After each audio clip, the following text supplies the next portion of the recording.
In almost every workshop I run, we often ask, so what brings you here? Or what do you want to get out of this session? Or who sent you? Most responses are around the lines of, I just want to gain some strategies to de-escalate a potential abusive or hostile situation. Some come with the sole intention of coming to terms with their relationship to anger. It goes something like this. I have attended this course because I know I have to do something about my aggressive communication skills. I thought my approach was assertive, but I have this need to bite back. But surely it's not all me, is it? So in other words, what this person is saying is that they're saying, I don't think I am the only angry person in this relationship, and I feel like I am the token employee to attend this session. Now, as I respond to this, I want you to observe this video that I've got put up on the screen here. And in your observations, who do you think looks more calm and in control of the discourse? And as a casual observer, without knowing the context, you should be able to determine who is the most in control of the conversation. I'll leave this running up on the screen, but let's get back to the workshop participant. And here is how I see my kind of response back to the participant who was talking about their anger. I normally say something like, well, firstly, well done to those of you who have taken this level of accountability.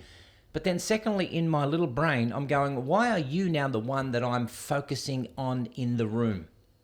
Whatever started in the back and forth exchange, and whether you are entirely to blame for the escalation event or not, it is likely that it is your behavior that has brought you here, and there are no excuses for that behavior.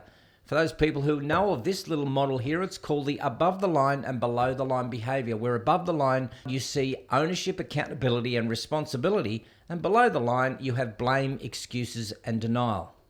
But let me just pivot a little bit. Have you heard of the blame and shame game? Now, this is where we both blame and shame each other for the argument and how it escalated and how it will end. And neither of us takes responsibility for that argument, and it is simply put on hold until we next argue, and then the energy from that argument and a lot of the other issues can be dredged up again and again. Come on, admit it. We've all been there. I'm not the only one. Or maybe you were involved in the who blinks first game. Now, this is where we finally realize that the discourse is slowly getting worse. The behavior is worse, and someone has to take responsibility for it. Now, in reality, the one who has the greatest loss of control and who does most of the obvious damage, and you'll see this either emotionally or otherwise, is the one that has to take that step, and that is understandable. Now, that doesn't mean that they are the only one at fault here. Now, for some people, their simple equation is that they know if they get angry, they know what the result will be, and they feel either validated, embarrassed, or even scared. If you can muster up the courage to remain calm, contained, and express your feelings in a healthy way, then others might just feel safe.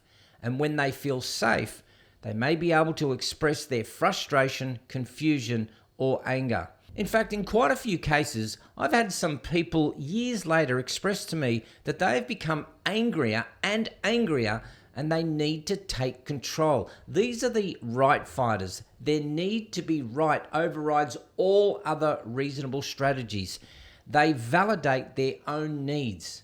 All I can say is do the work, see the change, and you won't care whose fault it is. The fact is that you have taken steps to improve your de-escalation skills, and that is what matters.